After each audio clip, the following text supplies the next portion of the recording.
Hello you guys, how you doing? I'm showing you Kara's dollhouse. You guys want to see this piece right here? It's awful light, you know. And you see how I did this, my roof. And there's a bee right there, but he's cold right now because it's fall, so he's not flying around. Let's see how slow he's moving. Now he's picking up though, because he's getting his joints moving. So now they're starting to warm up more. So, but anyways, you can see how I did my cedar shake roof and everything. What you do is I'll recap what I showed in the last video. You do one big, then you go small, then you go the medium size, and you just do that. Because you gotta cut. Because see how this one right here covers up this crack. This one right here doesn't cover up the crack because it's not quite there. But then this one covers up that crack. Then this one over here, you got full shingle. In the middle of it is where that crack is, and that's the main point of what you want to do with the cedar roof. Is you want to cover up in between the cracks. Because this shingle goes way up and past here, right? Way up into here. And this one covers that, so the water drips down here on top of the shingle that's below. And then, so no matter what, there's nothing getting underneath. You know? But this isn't going to be outside anyways. This is just for decorative. It looks awful good. That's why I did this. And it's a dollhouse for my niece. So what I did is I took some lacquer. And I got in between each one of these crevices, so if she spills her juice on top of it, it doesn't stain the wood. That's the best idea. I gotta do another coat on it. I've done 2 coats. Now I gotta do a 3rd coat, and I should be all set. These ones I bought the D grade cedar shakes, just because they're cheaper. They're like, I think it was like $7 a bundle instead of $30 a bundle. Because you get A grade, it's like 30 bucks. Don't do that. Because I only took 1 bundle, and I got all this done, and I took out the best stuff out of each one of them. So, and look how beautiful it came out. Didn't come out looking like crap. Came out looking real nice, and I didn't have to spend a lot on it. That's called smart shopping. You know, you can buy 2 bundles of the D grade for the bundle of 1. One of those, well, triple. It's about, you can buy 4 bundles of D grade for the price of A grade, for one bundle of A grade.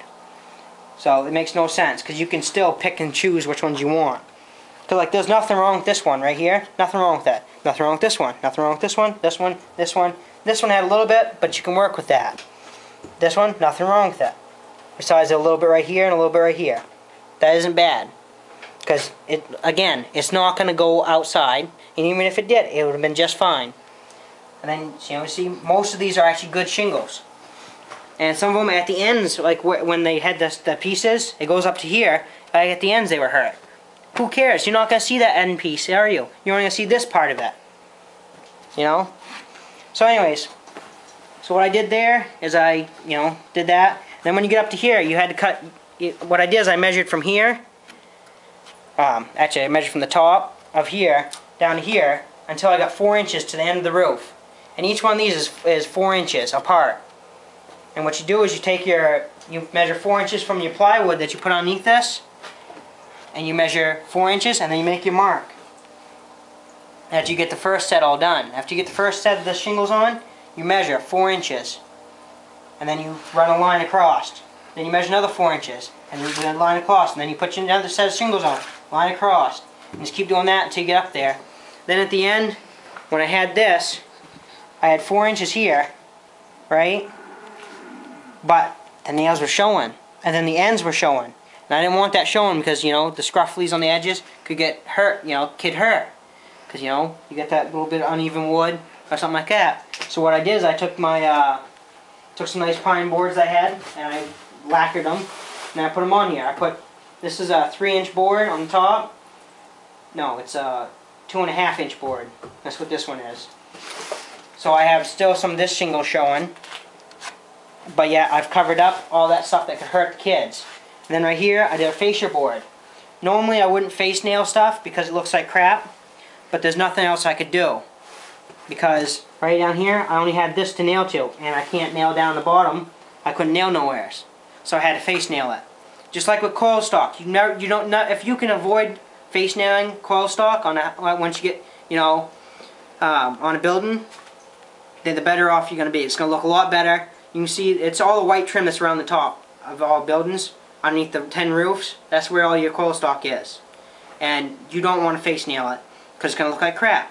Because you're going to hit it with your hammer, and then you're going to scuff up that paint that's on that coil stock. And then you have to start over. Or you can just leave it and be lazy, and it'll start rusting eventually or stuff like that. So you've got to be careful when you do certain stuff. Alright? Then what I did is, you see right here, I put this board down through here. Right here. Because you see the plywood, when I get up to here, my angle was off just by a little bit. It was well, the angle wasn't off, it was the the measurement of the board a little bit. Because I had to count for that this piece here is going to be on the rug, so it's going to push up and everything. So it was off just by a little bit. So what I did is I put my runner board across here, and I'm gonna lacquer that, and that's gonna look real good. And it covers up any gaps or any, because you know how plywood has a little chip that comes off it on the edges. Well, I wanted to cover that up. You know, so what I did is I ran the factory edge on this side. Factory edge is perfect because it's gonna be straight, right? And it's not going to have any of that stuff. You can see right here, this is all factory edge, it's not going to hurt you. So I ran my hand all the way down through it and it didn't do nothing to me. And then over here, this is a factory edge too, right here. So I ran on this side, since this was going to be, this part right here is going to be on the inside in between this. I didn't run factory edge. I ran me cutting it, you know, my cut. On both sides here, because you can see how she just can't get her fingers in between here. What I'm going to do is I'm going to take another piece of board. Let's see if I can find it and show you. I'm going to do this on both sides. I'm going to do something like that, and then I'm going to do another one right down through the side here, and I'm going to put one right here like this. So that covers up any of this stuff, and it also gives it a nice look. I'm going to use different boards though. I'm going to use some, I got some chestnut. I'll show you. No, American chestnut. Looks real pretty. I'm gonna use that down here. You can see how that's gonna look, you know, nice grain on it. And I'm gonna run that along the sides and on the inside for all the decorative stuff. So now you've seen all that. This part right here, same on the other side. Now on the inside, I'll show you what I'm going to do. Now you can see how I have these pieces right here, right down the bottom right here, right here. Well, my plywood floor is going to sit on top of that. I'm going to run two cross beams right here, little cross pieces right here, which is going to be for the floor. I don't have to because there's not going to be a lot of weight, but you know what? If you're going to do it right, you might as well do it right. The right way. I'm going to run it across there, and I'm going to screw it down the angle. Well, actually I'm going to come up from above and screw it in, because I don't want the face head showing, the screw head showing, so I'm going to do it from the bottom.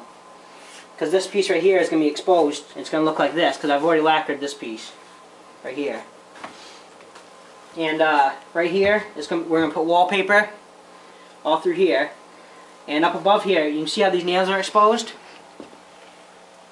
Because you know, you have to have nails go through. They can't be sticking in halfway and then your shingles come off. Well, what I'm doing is I'm going to run a piece of plywood from here to here. And I'm going to block it off right here. So really all you're having is down here. This is all going to be blocked off because I'm going to set a piece of plywood right across here. All the way across here. So she can't get into here. And then I'm going to have a face plate right here. Pull that back. And I'm going to face plate right here that's going to block her from being able to do anything. There. And it's going to have her name on it. I cut them out on my bandsaw, her name. K-A-R-A. Kara. And I painted that blackboard purple because it's going to clash with, this is funny, it's going to clash with the pink. So you can have purple and then pink on the sides. And then I have wood color. I had some cherry boards and I cut her name out in cherry. And I've lacquered that, and I'm going to put that so that the wood color shows up on that dark back surface. And it's going to show really nice and look pretty. And also, the reason why I used hardwood is because when you go to do lettering, if you don't use a hardwood, which is a tight grain wood, then what's going to happen is when you get done, it's going to be real delicate.